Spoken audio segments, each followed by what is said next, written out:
اس لیے پہلا سبب زندگی مزے سے گزارنے کا یہ ہے، رب کی بندگی میں آ جاؤ، رسول اللہ کی غلامی میں آ جاؤ۔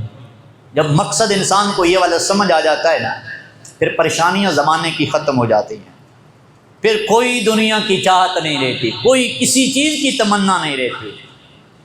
پھر وہ کوٹ مٹھن سے آواز ہوتی ہے، اے تن میرا کنگھی ہوئے تے میں زلف ماہی وچ آواں، پوش میرے دی بن جائے جتی، سارا میرا جسم پوش میرے دی بن جائے جتی تے میں یار دی قدمی آواں، تے جے سونا میرے دکھ وچ راضی۔ ساری دنیا سکھ ڈھونڈتی ہے، پر بابا فرید کیا کہتے ہیں، جے سونا میرے دکھ وچ راضی تے میں سکھ نو چلے ڈاواں، غلام فریدا جے مل پوے ماہی تے میں رو رو حال سناواں۔ پھر حال یہ ہوتا ہے، اور پھر بلے شاہ فرماتے ہیں، جتن جتن ہر کوئی کھیڈے تے تو ہارن کھیڈ فقیرہ، جتن جتن ہر کوئی کھیڈے تے تو ہارن کھیڈ فقیرہ، جتن دا مل کوڈی پیندے تے ہارن دا مل ہیرا۔ پھر انسان کو زندگی کا مزہ آتا ہے۔ ابھی میں نے ایک مثال دی ہے، اور پتہ ہے اصحاب صفہ میں شامل کون تھے؟ بعض صحابہ کرام نے فرمایا کہ ان کی تعداد 70 ہوتی، بعض نے لکھا ہے کہ 100 تک۔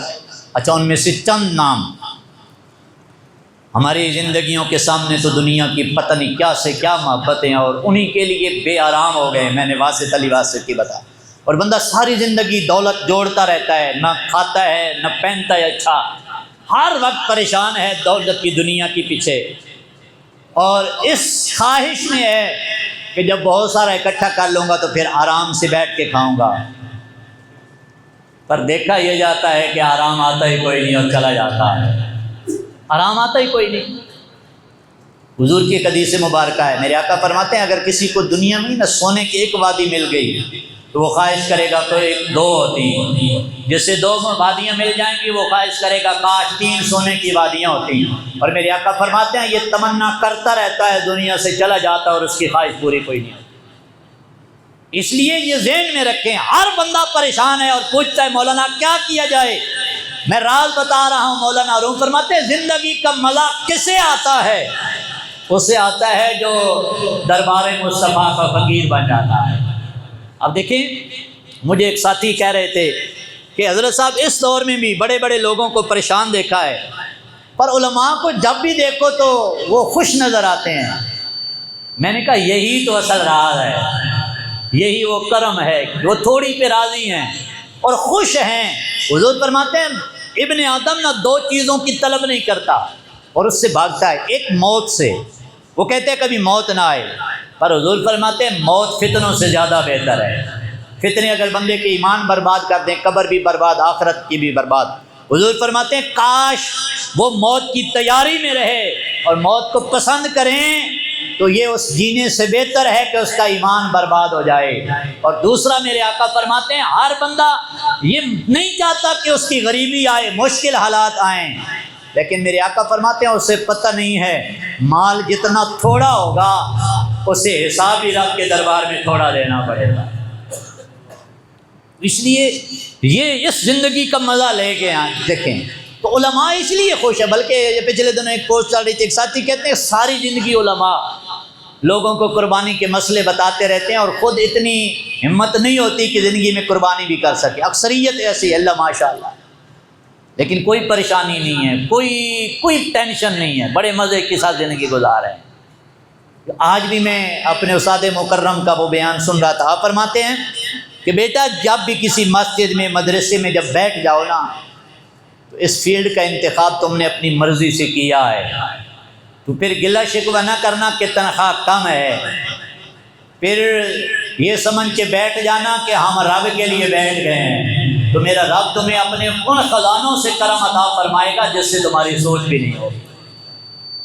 تو اس لیے یہ فقر بھی، اگر یہ دیکھیں نا، میں اکثر ایک ساتھیوں کو کہتا رہتا ہوں یہ تقسیم کس کی ہے میری غریبی کی؟ سوچ کے بتائیں، رب کی تقسیم ہے نا۔ وہ امیری بھی رب کے ہاتھ میں ہے، غریبی کی رب کے ہاتھ میں ہے۔ تو جب بندے کو یہ پتہ چل جائے نا کہ میرے ان حالات کو تقسیم کرنے والا بھی میرا رب ہے، یعنی میرے ان حالات کا انتخاب میرے رب نے کیا ہے، یہ اس کی پسند ہے، تو پھر غریبی پریشان نہیں کرتی، پھر غریبی لطف دیتی ہے۔ اور یہی حال اولیاء کاملین کا ہے، بزرگان دین کا ہے۔ آپ تاریخ اٹھا کے دیکھیں، جس نے بھی جہاں پہاڑوں میں زندگی بیٹھ کے گزاری، جنگلوں میں گزاری، کوئی گولڑے میں آ کے بیٹھ گیا، کوئی اسلام آباد کے پہاڑوں میں بڑی سرکار آ کے بیٹھ گئے، کوئی جنگ کے اس ویرانے میں باہو سلطان بیٹھ گیا، کوئی قصور کے پہاڑوں میں فرید بیٹھ گیا، کوئی کہاں بیٹھ گیا، پر رب نے زندگی کا سارا مزہ انہیں عطا فرمایا ہے۔ وہ مزے کے ساتھ زندگی گزار کے گئے، انہیں کوئی پریشانی نہیں ہے۔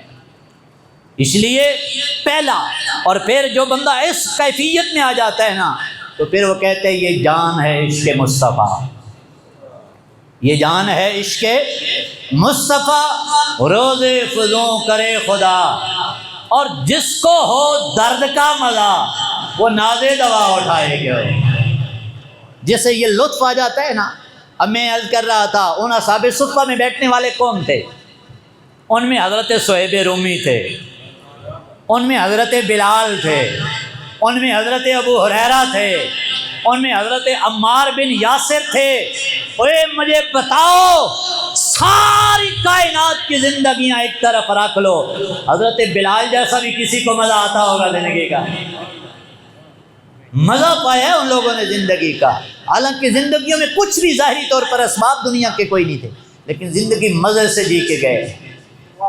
اس لیے ذہنوں سے بات نکال دو، اور جس دنیا کے پیچھے ہم وارفتہ ہو گئے اور ہم اس کے پیچھے بے آرام ہو گئے، اس کے پیچھے جتنا بھی دوڑ لوگے آرام نہیں آئے گا۔ آرام یا رب کی بندگی میں آئے گا یا مصطفیٰ کی غلامی میں آئے گا۔ وہ واصف علی واصف نے کہا تھا، سراغ زندگی بخشا ہے جس نے، اسی غم سے محبت ہو گئی ہے۔ پھر درد تکلیف، جے سونا میرے دکھ وچ راضی، تم میں سکھ نو چلے ڈاواں، اور یہ زخم ہے طیبہ کا، یہ سب کو نہیں ملتا، یہ زخم ہے طیبہ کا، یہ سب کو نہیں ملتا، کوشش نہ کرے کوئی اس زخم کو سینے کی۔ تو اس زندگی کا مزہ ہے۔ پھر پریشان نہ ہوا کرے، جس حال میں میرے رب نے تمہیں رکھا ہے اس حال پہ راضی رہا کرو، اور یہ سوچ کے کہ یہ میرے رب کی پسند ہے۔ یار مزہ نہیں آ جاتا یہ سوچ کے یہ میرے رب کا انتخاب ہے؟